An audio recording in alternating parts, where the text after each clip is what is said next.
días, Dios les bendiga, gusto en saludarles nuevamente. Bienvenidos una vez más a su escuela bíblica dominical.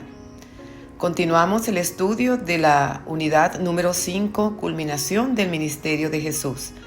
La lección de hoy, arresto y juicio de Jesús. El versículo clave lo encontramos en Lucas 23:4. Y Pilato dijo a los principales sacerdotes y a la gente: ningún delito hallo en este hombre. Las personas que entregaron, acusaron y juzgaron injustamente a Jesús fueron, sin saberlo, instrumentos para que Dios llevara a cabo su plan de salvación. Comenzamos nuestro estudio haciendo una pregunta. ¿Te han traicionado? La respuesta a esta pregunta puede ser sí, me han traicionado. La mentira, la infidelidad, la hipocresía son actos en sí mismos que conllevan una traición. La entrega al enemigo es una forma de traición. El incumplimiento de una promesa también es una forma de traición.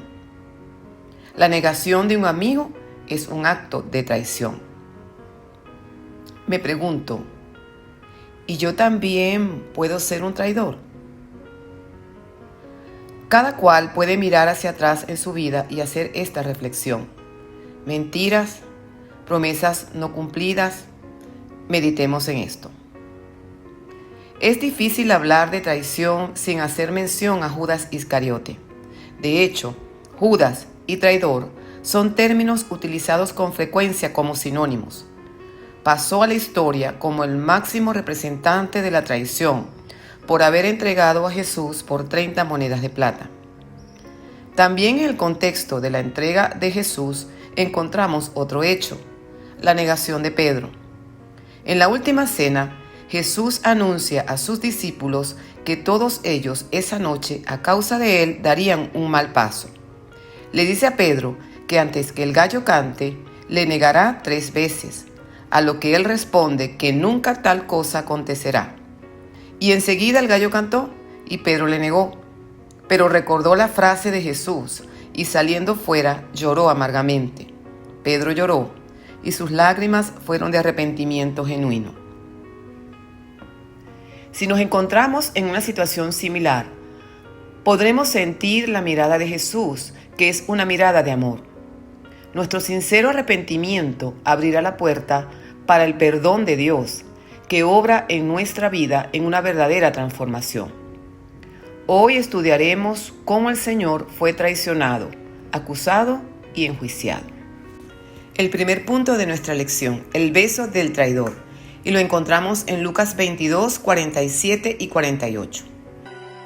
Mientras él aún hablaba, se presentó una turba. El que se llamaba Judas, uno de los 12, que iba al frente de ellos, se acercó hasta Jesús para besarle. Entonces Jesús le dijo: Judas, ¿con un beso entregas al Hijo del Hombre? Esta fue la más ruin traición jamás registrada. Fue aborrecible y repugnante. Judas conocía el lugar donde el Señor solía retirarse a orar y descansar, y condujo a los enemigos hasta allí. Un beso es una señal de amor y cariño, y Judas la utilizó para traicionar a Cristo, lo cual es una acción más odiosa. Es bueno observar que nuestro Señor, en su condición humana, no era diferente a otros hombres. Tuvo que ser identificado entre un grupo de gente.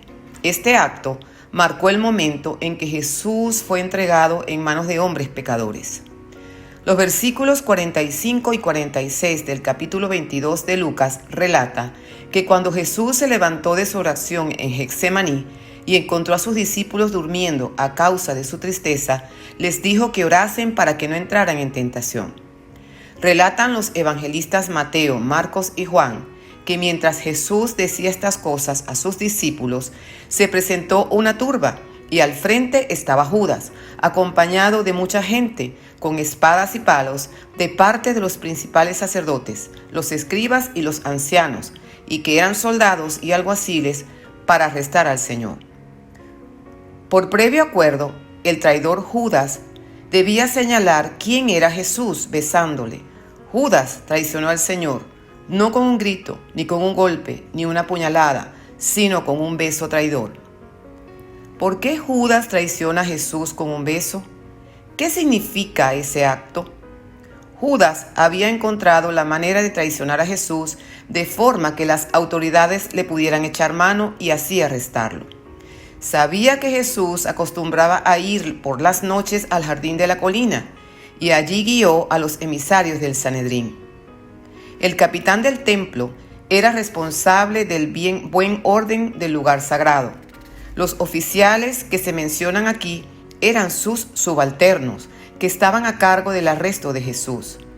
Fue el beso del discípulo al maestro el que Judas usó como señal de su traición. El beso era una señal de afecto especial entre familiares y amigos íntimos, o del honor y afecto que un discípulo sentía hacia su maestro. En la cultura judía, cuando un discípulo se encontraba con su ser querido, con un rabino, y le saludaba, le ponía la mano derecha en su hombro izquierdo y la izquierda en el derecho, y le daba un beso. Tanto Mateo como Marcos dicen que Judas besó de manera efusiva, es decir, cariñosa a Jesús, sin duda para señalarle claramente y para dar tiempo a que le apresasen prontamente. William Barclay señala quiénes conforman la escena del arresto de Jesús. En primer lugar, Judas, el traidor, era un hombre que había dejado a Dios para hacerse aliado de Satanás. Solo cuando se ha echado a Dios de la vida y recibido a Satanás, se puede llegar tan bajo como vender a Cristo. Judas es un buen ejemplo de una conciencia cauterizada. Tenemos a los judíos que habían venido a arrestar a Jesús. Estaban ciegos y por ende sin Dios. Cuando Jesús, Dios encarnado, vino a la tierra, en lo único que podían pensar era cómo le podían empujar a la cruz. Llevaban tanto tiempo siguiendo su propio camino y cerrando los oídos y ojos a la voz y a la luz de Dios, que al final no le pudieron reconocer cuando vino. Es terrible ser sordo y ciego ante la presencia del Señor. En tercer lugar tenemos a los discípulos. Eran hombres débiles en su fe.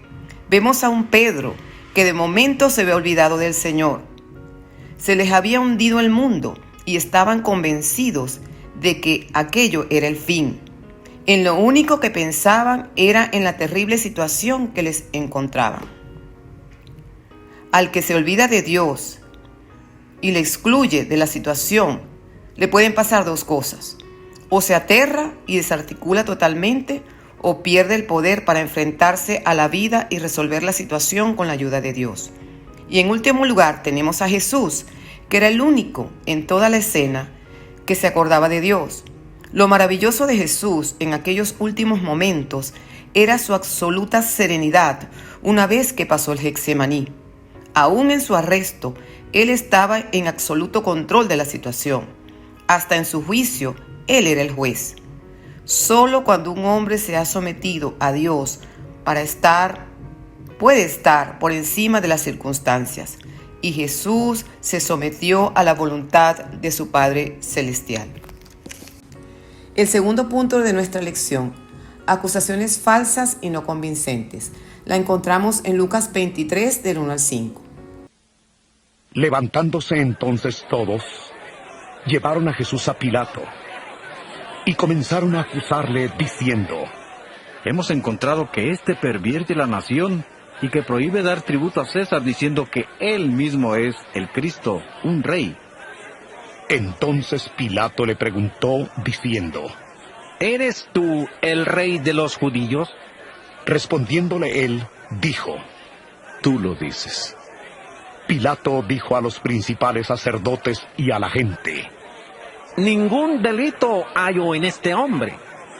Pero ellos porfiaban diciendo: Alborota al pueblo, enseñando por toda Judea, comenzando desde Galilea hasta aquí. En la noche en que fue traicionado y el día de su crucifixión, Jesús en realidad fue presentado varias veces ante diferentes jueces. Antes de que Jesús viniera a la casa de Caifás, que era el sumo sacerdote oficial aceptado por Roma, fue llevado a la casa de Anás, que era el ex sumo sacerdote y el poder religioso detrás del trono, según lo relata el evangelista Juan, y que era su suegro, y de hecho él era el sumo sacerdote de acuerdo con la ley de Moisés. Cuando Jesús fue llevado ante Caifás, fue sometido a un proceso penal en la noche, antes de la reunión del Sanedrín, según nos indica Mateo 26. Allí se presentaron falsos testigos, y el sumo sacerdote exigió saber si Jesús era el Hijo de Dios. A esta pregunta Jesús respondió: «Tú lo has dicho, y además os digo que desde ahora veréis al Hijo del Hombre sentado a la diestra del poder de Dios y viniendo en las nubes del cielo». Entonces el sumo sacerdote rasgó sus vestiduras diciendo: «Ha blasfemado. ¿Qué más necesidad tenemos de testigos?». Y sentenciaron que era reo de muerte. Cuando amanece, el Sanedrín se reunió de nuevo, esta vez, entre comillas, oficialmente, y se realizó el ensayo, y le trajeron al concilio. ¿Por qué el Sanedrín se reúne para poner a Jesús a prueba una vez más, después que ya lo habían condenado en un juicio en la noche? Debido a que por las leyes y reglamentos del Sanedrín, el juicio de noche era ilegal, y según la ley judía, todos los juicios penales debían comenzar y terminar a la luz del día. Este segundo juicio se realizó debido a que sabían que el primero no tenía asidero legal. Según la ley judía, solo las decisiones tomadas en el lugar de reunión oficial eran válidas. Además, las causas penales no podían ser juzgadas durante la temporada de Pascua. Según la ley judía, un juicio siempre empezaba por presentar pruebas de la inocencia de los acusados, antes de que se ofreciera la prueba de la culpabilidad, lo que no era aquí en la práctica lo que se estaba realizando. Estos religiosos ya tenían preparado su espectáculo, habían decidido sobre la culpabilidad de Jesús. Sin embargo, el Sanedrín no podía ejecutar una sentencia de muerte, ya que ésta tenía que ser autorizada por el gobierno romano y debía llevarse a cabo por ellos mismos, es decir, por las autoridades romanas y no por las autoridades judías. ¿Has observado cuántas acciones fueron ilegales en el proceso de Jesús? Esta fue la base sobre la cual acordaron crucificarle. Sin embargo, observemos que esta no fue la acusación que presentaron ante la corte romana. Cuando cambiaron de la corte judía a la romana, recurrieron a otra acusación. Jesús fue traído ante Pilato. Pilato era el gobernador romano de Palestina. Habitualmente venía a Jerusalén para la fiesta de la Pascua. Ya que una violación de la ley de Moisés no tendría ningún peso ante los romanos, le acusaron de traición diciendo que Jesús pervertía la nación, que prohíbe dar tributo a César y que además se hace llamar rey. A lo que Pilato le preguntó diciendo: ¿Eres tú el rey de los judíos? A lo cual respondió el Señor: Tú lo dices. Pilato dijo a los principales sacerdotes y a la gente: Ningún delito hallo en este hombre. Pero ellos insistían que Jesús alborota al pueblo enseñando por toda Judea hasta Galilea. ¡Qué terrible debió haber sido esto para ellos! Después de maquinar presentando falsos testigos y lograr presentar su causa ante Pilato, de pronto ven que su plan se desmorona. Pero insisten y mencionan Galilea, que era una región de sediciosos y rebeldes. Pilato ve esto como una salida y decide enviar a Jesús ante Herodes Antipas, cuya jurisdicción estaba en Galilea. Lucas 16:8b dice: Los hijos de este siglo son más sagaces en el trato con sus semejantes que los hijos de luz. El tercer punto de nuestra lección: el gobernador cede ante la multitud, y lo encontramos en Lucas 23, del 13 al 25. Entonces Pilato, convocando a los principales sacerdotes, a los gobernantes y al pueblo, les dijo: Me habéis presentado a este como un hombre que perturba al pueblo. Pero habiéndole interrogado yo delante de vosotros, no he hallado en él delito alguno de aquellos de que le acusáis, ni tampoco Herodes, porque os remití a él. He aquí, nada digno de muerte ha hecho este hombre. así que le soltaré después de castigarle. Tenía necesidad de soltarles uno en cada fiesta. Pero toda la multitud gritó a una, diciendo: ¡Fuera con ese! ¡Suéltanos a Barrabás! ¡Barrabás!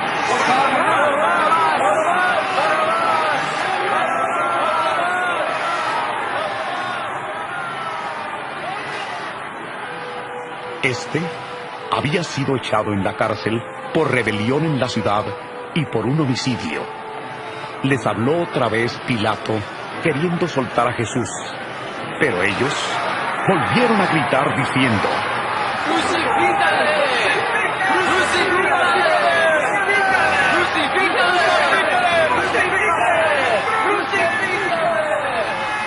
¡Crucifícale! Él les dijo por tercera vez: Pues qué mal ha hecho este. Ningún delito digno de muerte he hallado en él. Le castigaré y le soltaré. Pero ellos insistían a gritos, pidiendo que fuera crucificado. Y las voces de ellos y de los principales sacerdotes se impusieron. Entonces Pilato sentenció que se hiciera lo que ellos pedían.